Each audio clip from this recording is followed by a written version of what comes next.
The first child of Joyce and Lionel Dahmer was born in Milwaukee, Wisconsin on May 21st, 1960, just before their first anniversary. His name was Jeffrey. It was a very happy time when Jeff was first born, and for a couple of months it was like everything was brand new and very, very enjoyable and happy, looking forward to the future. While Jeff's father pursued his chemistry degree, Jeff grew into a bright and loving child. He was very exuberant. He liked to wrestle. He liked to run around and ham it up for the camera. And he liked to play with kids. He liked to get together with them. And he was very outgoing. Jeff was also an extremely curious child. He seemed to want to play with things and feel things and get to know their texture, and he seemed to be very much in tune with what's around him. He just wanted to know what was going on. He had a fascination with animals as a youngster. Once, 4-year-old Jeff watched his father collect the bones of small animals that had died under the house. I brought him out, put him in a metal pail just to collect them all in one place, and they dropped in with sort of a clanking noise, and Jeff seemed kind of interested in that noise, and he took a hold and let him drop down in too. You know, in retrospect, everything looks grim and dark and sinister. You know, like, could that be the start of something evil? Well, I have to admit, it's simply just the curiosity of a child. Lionel finished his schooling with a PhD in chemistry. The family moved to Ohio, relocating 3 times before settling down on a nearly 2-acre wooded lot in the town of Bath, an hour's drive south of Cleveland. It was then that Lionel began to notice the previously gregarious Jeff had become shy and withdrawn. He seemed to be awkward socially and just didn't feel comfortable.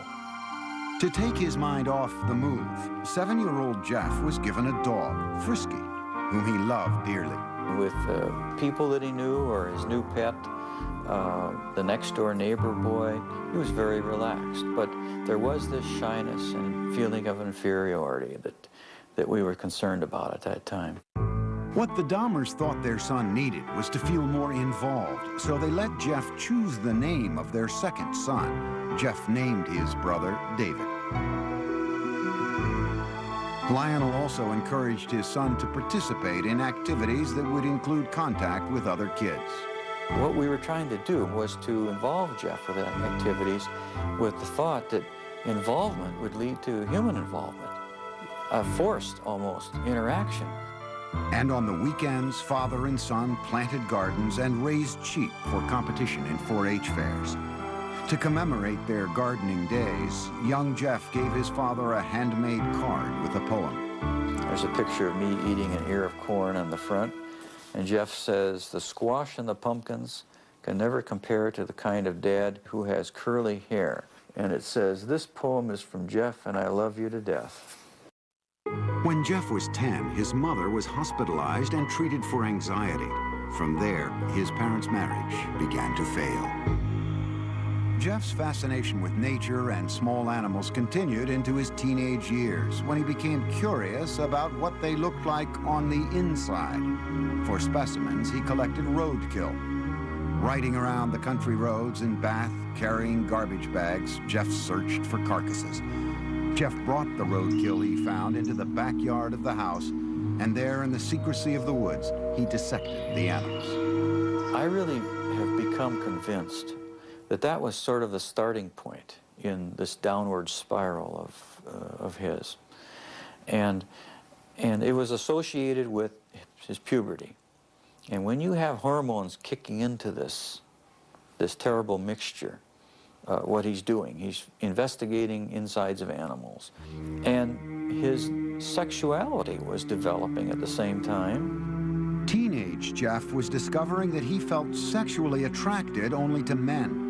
But the thoughts of sex with men became interlocked with fantasies of killing another man and dismemberment. The fantasies excited him, but they were unspeakable. I think it was around age 14 or 15. Started having obsessive thoughts of violence intermingled with sex. And it just got worse and worse. I didn't know how to tell anyone about it, so I didn't. I just kept it all inside. The fantasies included lying next to an unconscious man. For the first time, Jeff's fantasies crossed the line from his mind into action. He devised a plan. He would knock out a local jogger with a bat and lie next to him. On the day he opted to wait for his victim, the jogger didn't run by. He never attempted the clubbing a second time. As he entered high school, his sexual fantasies traumatized him. To escape, he began drinking. On the way to classes in the morning, he would fill up a cup with hard liquor at a friend's house. And I remember sitting next to him in a first period, I believe, history class, and he had a styrofoam cup of scotch, I believe it was scotch. I remember saying, "Jeff, what is that?" And he threw his head back and he shook it and he said, "It's my medicine." But clearly he was getting drunk at 8 o'clock in the morning. At home, Jeff was watching his parents' marriage dissolve. When their bickering escalated to open fighting, he retreated to the forested backyard, slapping tree trunks with sticks. I'd leave the house, go out in the woods and sulk, brooding, wondering why they had to have such a rough relationship. He remained aloof with few interests and no close friendships, but he still seemed to have a sense of humor. On the high school tennis team, Jeff spent most of his time goofing around rather than playing a serious game. But more often than not, the jokes were at Jeff's expense. He gained a reputation as the class clown. Acting out in a bizarre or unexpected manner became known at his school as, quote, doing a Dahmer. All of a sudden, you'd be walking down the hall and you'd hear someone yelling and hollering and running through the hallway, and it's Jeff Dahmer in the middle of the day, running, flapping his arms, yelling, hurricane drill, everybody hide. At one point, Jeff collected money from classmates in exchange for a show at the mall. And a woman is handing out samples of sunflower seeds, and Jeff is taking one, and then another, and being very polite, like he always was, and then just spits them out all over the place, and starts yelling at the top of his lungs, "I'm allergic, I'm allergic, I'm allergic," and runs away. During his junior year, Jeff went along on a school-sponsored trip to Washington, D.C. And Jeff said, "I have an idea, let's go see the vice president." And we sort of all laughed and said, "Yes, sure, the vice president." Jeff went to a payphone. When he returned, he announced that they would be seen in the office of Vice President Walter Mondale in 2 hours. He had explained that we were high school students from Ohio working on our school newspaper, and we were in town for a week, and could we come and talk to someone in the vice president's office? His slick talking worked. Dahmer had gotten his classmates inside the executive office building to meet with Mondale. In the classroom, Jeff was something of a model student. Very polite to adults, dressed very nice, very respectful to teachers. Did his work. He could be an A student if he wanted to. Other times he would fail a class because he had no interest. He could be very polite with very good manners. Yes, sir. No, sir, when he spoke with teachers. He was perfecting his ability to fool authority figures. But as time went on, Jeff became less interested in his performance at school. No one really knew what was going on in his mind. He didn't open up to anybody. He didn't have any close friends. And he had really slipped away from his social life the older we got in high school. At the school near Bath, Ohio, Jeffrey remained an alcoholic outcast. His behavior was the subject of mockery from other students. I don't think he connected, he didn't engage with people. So if you don't engage with people, then you give and take of conversation and feelings, then you end up internalizing a lot. You fantasize a lot. And then the next step is to think that some of those fantasies may be real. A step Jeff was ready to make. He would kill his first victim just after high school graduation. For Jeffrey Dahmer, the summer of 1978 started with high school graduation. It would be downhill from there. His parents, after years of open and bitter fighting, divorced. Jeffrey's father, Lionel, moved out of the family house in Bath, Ohio, and into this nearby motel. Unbeknownst to Lionel, Jeff's mother took younger brother David and moved to Wisconsin. Jeffrey found himself home alone. Jeffrey was 18, and like most teens his age, he had active sexual fantasies. But Jeffrey's deviated from the norm to include thoughts of killing his lover. Now, the isolation of the empty family home gave him the opportunity to act out those fantasies. Just weeks after graduation, Jeffrey picked up a hitchhiker along the road. It was 18-year-old Stephen Hicks. I wish I just kept on going, but I didn't. Turned around, picked him up, and that's when the nightmare became a reality. Jeffrey invited Hicks back to the house. They drank beers and spent a couple of hours just hanging out.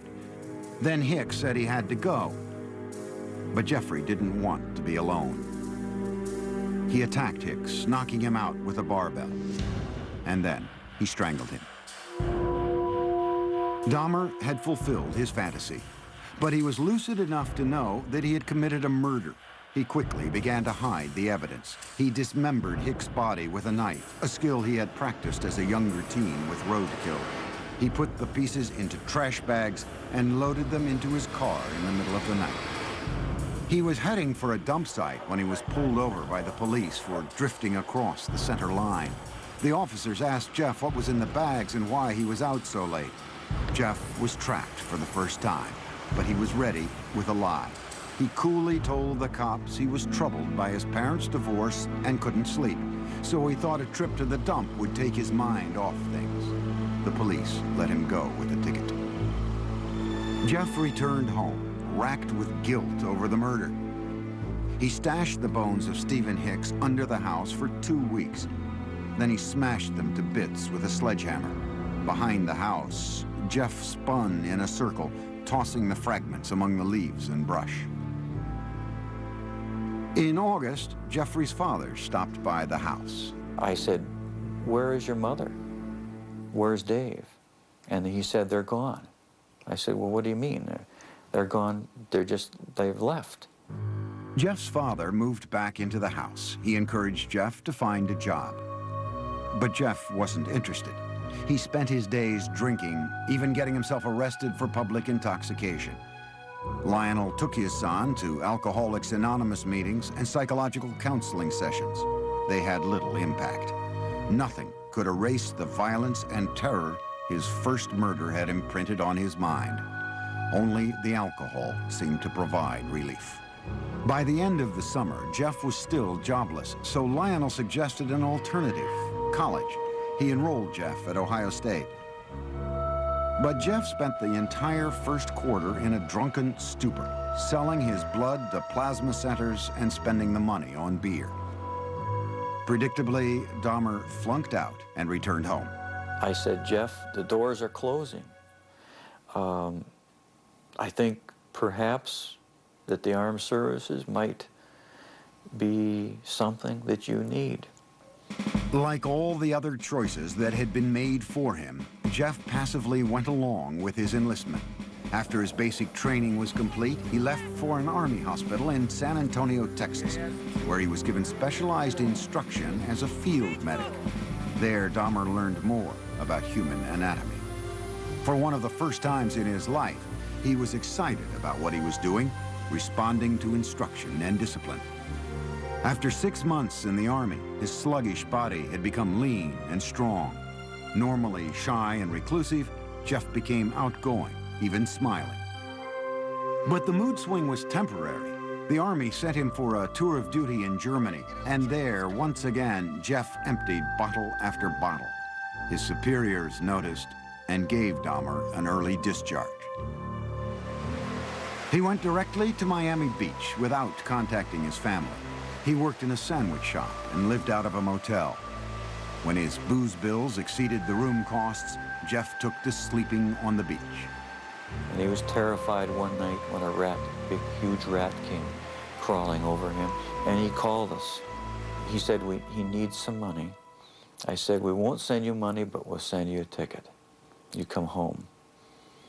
So I met him at the airport, Cleveland Hopkins Airport, and he had a smile on his face. But as I got closer, it wasn't a smile of happiness, it was a smile of inebriation. Lionel tried for a year to help his alcoholic son, to no avail. Jeff was sent to stay with his father's mother near Milwaukee. There, he seemed to find some stability at last, making a concentrated effort to turn his life around. He stopped drinking, went to church with his grandmother, and he fought what he believed were immoral homosexual urges, which eventually led to his inescapable fantasies about murder. Dahmer even found jobs, first at a blood bank and then working nights as a chocolate mixer in a candy factory. But the lifestyle of church-going and right living, as he called it, didn't last. After 3 quiet years in his grandmother's home, Jeff came face to face with his fears. At the library, a man handed him a note offering sexual favors. Dahmer declined, but he would later say the note was a turning point. It awakened sexual desires deep inside him. Specifically, he wanted the submissive company of another male. He wanted someone to fulfill his sexual needs, but he didn't want to be burdened by anyone else's needs. Jeffrey started with a perfectly submissive partner. He stole a store window mannequin. He kept the plastic man in his closet, bringing it out to masturbate onto until his grandmother found it and insisted he get rid of it. On his free nights, Jeffrey began exploring gay life in Milwaukee, browsing through porn shops and going to bathhouses. The bath clubs catered mostly to men seeking anonymous sex. To make his partners there submissive, Jeffrey gave them drinks laced with sleeping pills. When they fell unconscious, he would lie down next to them, listening to the sounds of their bodies, their heartbeats, their stomachs. But the drugging experiments ended when one man overdosed and spent a week in the hospital. Jeff was asked never to return to the club. But he then discovered the gay bars and discos of Milwaukee. These would become the killer's favorite hunting grounds. By his late 20s, Jeffrey Dahmer was settled in Milwaukee, living at his grandmother's and prowling the city's gay scene. No one suspected that this reclusive loner with boyish good looks was on his way to becoming a psychopathic serial killer. He did take pleasure in the fact that he was in control of his own little world, that nobody knew what was going on, that he was the master of it. Dahmer could fit in with any group, and you wouldn't say, oh, he must be crazy, or he must be a killer. That's why he was so successful. He was not a repulsive individual. Certainly not in Milwaukee's gay nightclubs. We have it on good facts that he was considered somewhat of a honey in the gay community, that people found him attractive. Several people told us that he was the kind of guy that you wanted to take care of, you wanted to baby him. But Dahmer had very specific requirements for his men. He chose a body style. He liked long, lean, smooth, muscular body styles. And it didn't matter if they were black, white, yellow, red, or brown. If he found them attractive, he would try to get them. In November 1987, Dahmer met 25-year-old Steve Toomey at a downtown club called 219. After a few drinks, they left the bar for a night at the nearby Ambassador Hotel. Dahmer used an old trick to get Toomey into the submissive state he craved. I had put some sleeping pills in his drink to render him conscious. And was just going to spend the night with him. When I woke up in the morning, my forearms were bruised, and his chest was bruised, and blood was coming out of his mouth. He was hanging over the side of the bed. And I have no memory of beating him to death, but I must have. But Dahmer didn't panic. He went out and bought the biggest suitcase he could find. At the hotel, he crammed Toomey's body into the case, dragged it into a taxi, went back to his grandmother's house, and dismembered Toomey in the basement. That's when the obsession went into full swing. He decided after that second death that he would no longer attempt to control his desires, that he would give full rein to them, yield entirely to them, and after that his life became the pursuit of unmitigated sexual pleasure. Dahmer now decided to pursue his fantasies of ultimate control. It was no longer enough to have his partners submissive just for a night. He wanted to keep them that way forever. So with the intent to murder and then butcher the men he picked up, Dahmer returned to the clubs.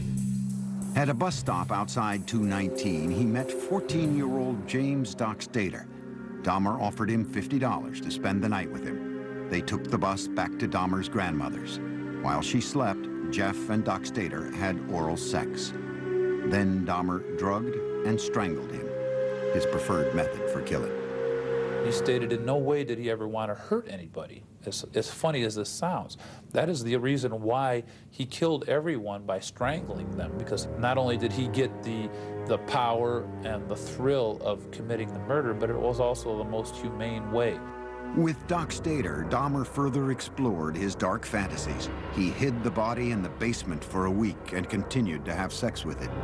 Most serial killers are sexual deviants who are social and psychological sociopaths and sexual sexualpaths who kill people for their own sexual gratification. Dahmer's was different than that. He was a true necrophiliac. He was trying to have sex with an unconscious or dead person. Once James Dockstader began to decay, Dahmer dismembered him in the basement near a floor drain, just as he had with Toomey. Dahmer was now drinking heavily again, especially on the nights he planned to murder. By the time he killed, he would be stone drunk. He drank because his conscience was so strong. This isn't a man that didn't know the difference of right from wrong.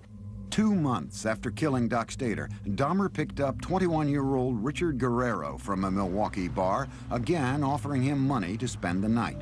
In a familiar pattern, Dahmer drugged and strangled him. He spent a few hours with the corpse before dismembering it. He then placed the body parts into trash bags for the city garbage collection the next day.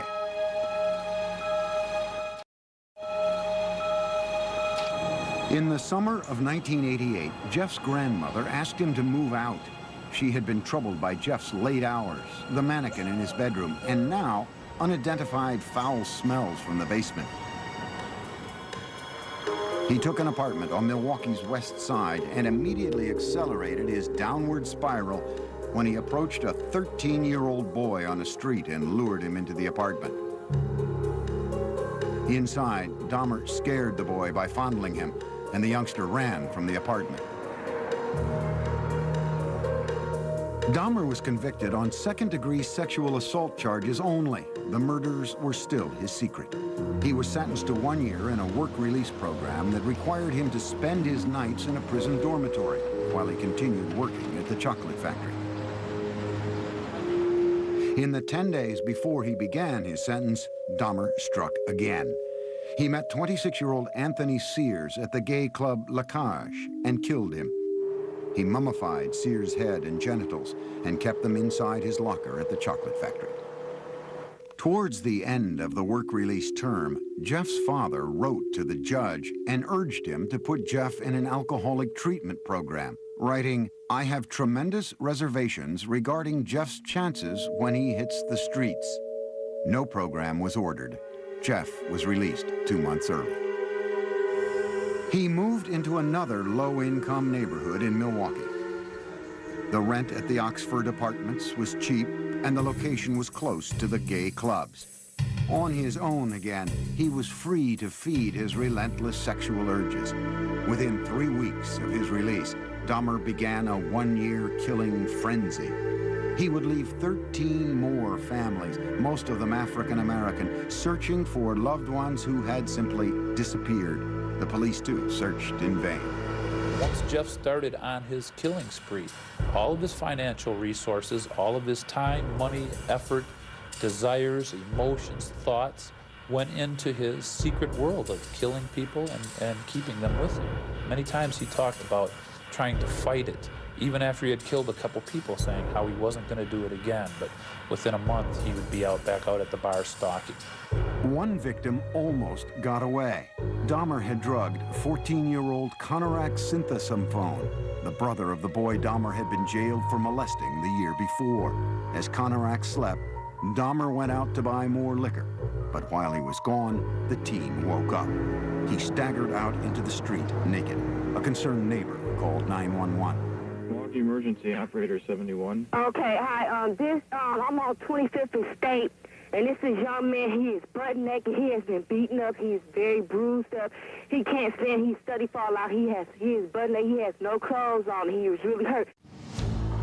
Police arrived. By this time, Dahmer had returned from his beer run. As he had with police in Bath, Ohio after his first killing, Dahmer smoothly lied.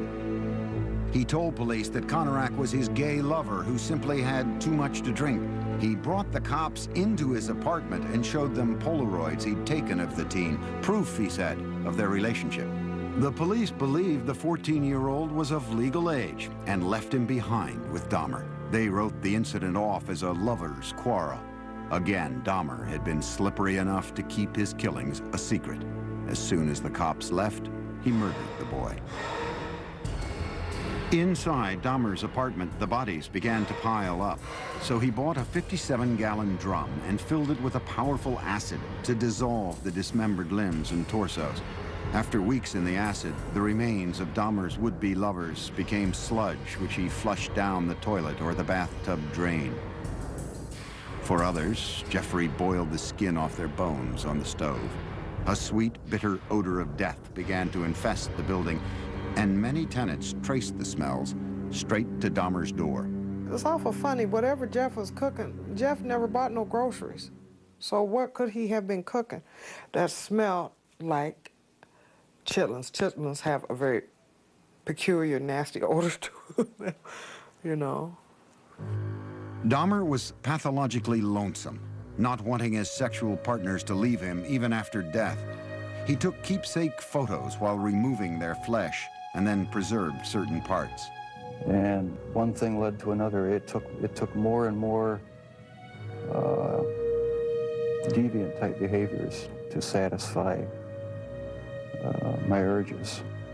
He devised a plan to build a shrine out of skeletons and skulls, but he was still in search of the perfect partner, one who was completely submissive but alive and not prone to decay. On a few still living victims, Dahmer used a power drill to open small holes in their skulls. Then he injected acid into their brains. According to Dahmer, none of his experimental zombies lived longer than a day. And in perhaps the ultimate effort to keep his victims with him, Dahmer began eating their flesh. It made me feel like they were a permanent part of me.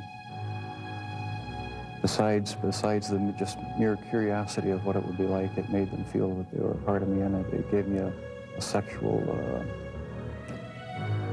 satisfaction to do that. Throughout this year of ruthless killing, Dahmer still appeared outwardly normal.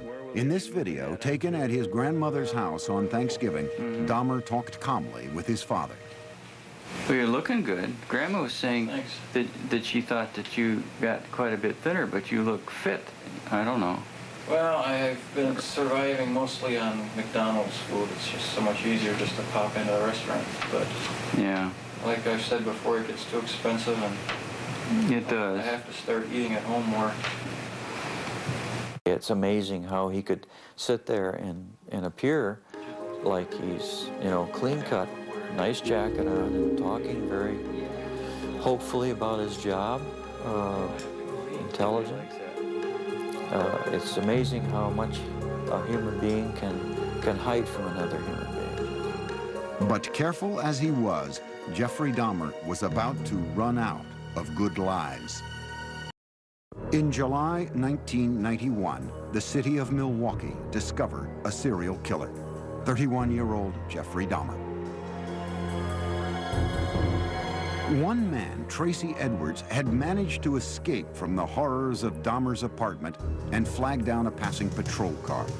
When the officers entered the apartment, they found 83 Polaroids of bodies in various stages of dismemberment. There were more shocking discoveries in the kitchen. There were 4 fully enfleshed skulls still there, sitting in a refrigerator. One of the officers said he opened the icebox. He heard a scream. It was only later that he realized that it was he himself who had screamed. TV news cameras rolled as what was left of the victims was carried out. The 57-gallon drum filled with the torsos of 3 men. A freezer with dismembered limbs and flesh. Metal cooking pots with mummified hands and genitals.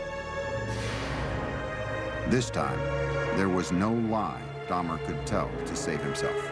He was walking in a pretty defeated manner. His shoulders were hunched, his head was down, he was sweating profusely. He kind of had a faint, kind of a whining, like a baby crying noise about him. At the police station, detectives began a marathon interview with the suspected killer. Dahmer at first blamed the booze instead of himself, saying he wouldn't have been caught if he hadn't been so drunk. But Dahmer was now clearly scared. The look of terror and almost hysteria that he had on his face in the interrogation room that first night as he was coming down off the alcohol and finally realizing that the gig was up. He was caught. He did cry several times. He went into a rage. Besides asking to kill himself, he stood up and pounced around a couple times. Once Dahmer sobered up, no one could guess at the gruesome details to follow. He made this statement: when I tell you what I'm going to tell you, you're going to be famous. And I tried to say, look, Jeff, there's nothing that you can tell me that is going to freak me out. And he laughed at that. He said, you don't know what I've done. Dahmer spent the next 6 weeks with the detectives, recounting the murders of 17 men, a 159-page confession. It seemed cathartic to Dahmer to finally get the deeds of the last 13 years off his chest. With the information from his confession, investigators went back to Dahmer's childhood home in Bath, Ohio. They raked up the shattered bones of Stephen Hicks, Dahmer's first victim. The Milwaukee County coroner started matching skulls with torsos, and the police began the sad task of notifying families. Dahmer pleaded guilty but insane. The issue of his sanity would be the sole question before the jury. You know immediately that it's going to be probably an insanity defense. What can you argue? You can't claim self-defense. You can't say you don't know how those bodies got there. Wisconsin had no death penalty, so if the jury found him sane, he would spend the rest of his life in prison. If they found him insane, he would be imprisoned in a mental facility. Dahmer himself couldn't understand why he enjoyed fantasizing about murder. Jeffrey thought he was the devil. Jeffrey thought he was so evil that he was equal to the devil. And he knew there was something wrong with him, but he didn't know what it was, but he never categorized himself as being insane. The man who entered the Milwaukee County courtroom in January 1992 appeared completely normal until the words of his confession were read in court by Lieutenant Dennis Murphy. He related this was a person he really liked. He indicated that he had filleted his heart and kept it in the freezer, and he also kept his bicep. He indicated that he had eaten the thigh muscle of this subject, but it was so tough he could hardly chew it. He then purchased a meat tenderizer and used it on the bicep.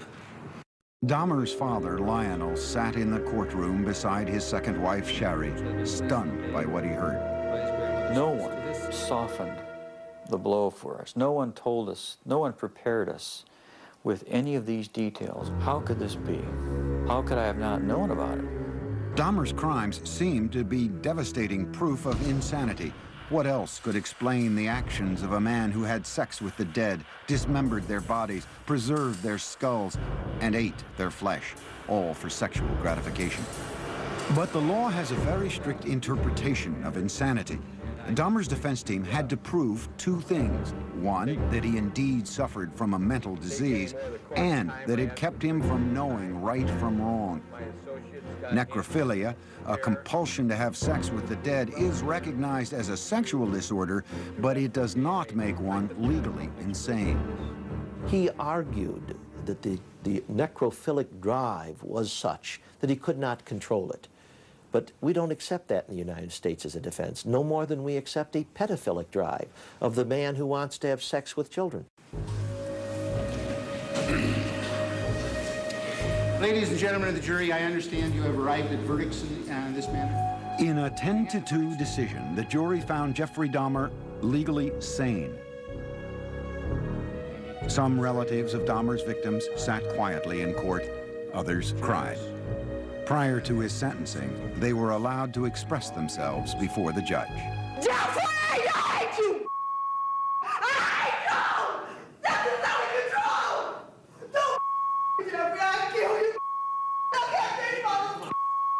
I kill you! Concentrate fast. I kill you! Once order was restored, Dahmer spoke publicly for the first time. I feel so bad for what I did to those poor families, and I understand their rightful hate. I have seen their tears, and if I could give my life right now to bring their loved ones back, I would do it. I am so very sorry. Many questioned the emotional depth of Dahmer's apology, whether a man who killed so routinely had the conscience to feel remorse. The judge sentenced Dahmer to a 937-year prison term, but it would last only a few tormented years. Jeffrey Dahmer's final home was the Columbia Correctional Institution in Portage, Wisconsin.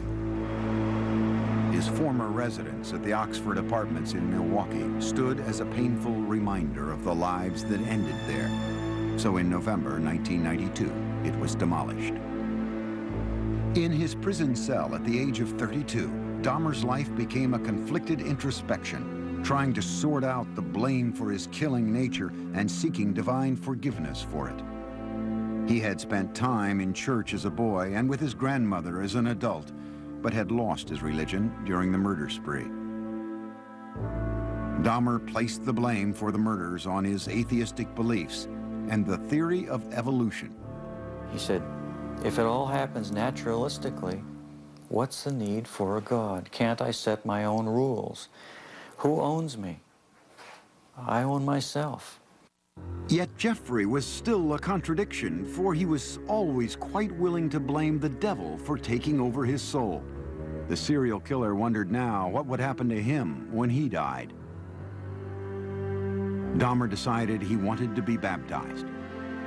Evangelist Roy Ratcliffe was called by the prison minister to talk with the inmate in April 1994. He was a very affable, congenial, likable sort of person. I always felt like I was dealing with a small boy in a grown-up man's body. He could get real excited and interested in neat or cool things that a little boy would get involved in. 1 month later, Dahmer was taken to the prison medical center, where he was baptized in a whirlpool. On the way, we walked by other prisoners who were coming by with mops and brooms and various cleaning devices, and they looked up, and the only one they saw whom they recognized was Jeff, and so they called out in a very friendly, banter, "Hey, JD, how's it going?" And he called back, "I'm going to be baptized, this is great." Dahmer appeared to be making a remarkable transformation in prison. He would ask questions. He would say, but wait, what about this? What about that? So uncharacteristic of the earlier years. Go back to senior year in high school, you wouldn't get any of that. He was so interactive and so concerned about our welfare. He was reaching out. He was rehumanizing. But those dark, haunted fantasies remained with Dahmer. I'll probably have to live with it for the rest of my life. I wish it would go away. I wish there was some way to completely get rid of the compulsive thoughts, the feelings.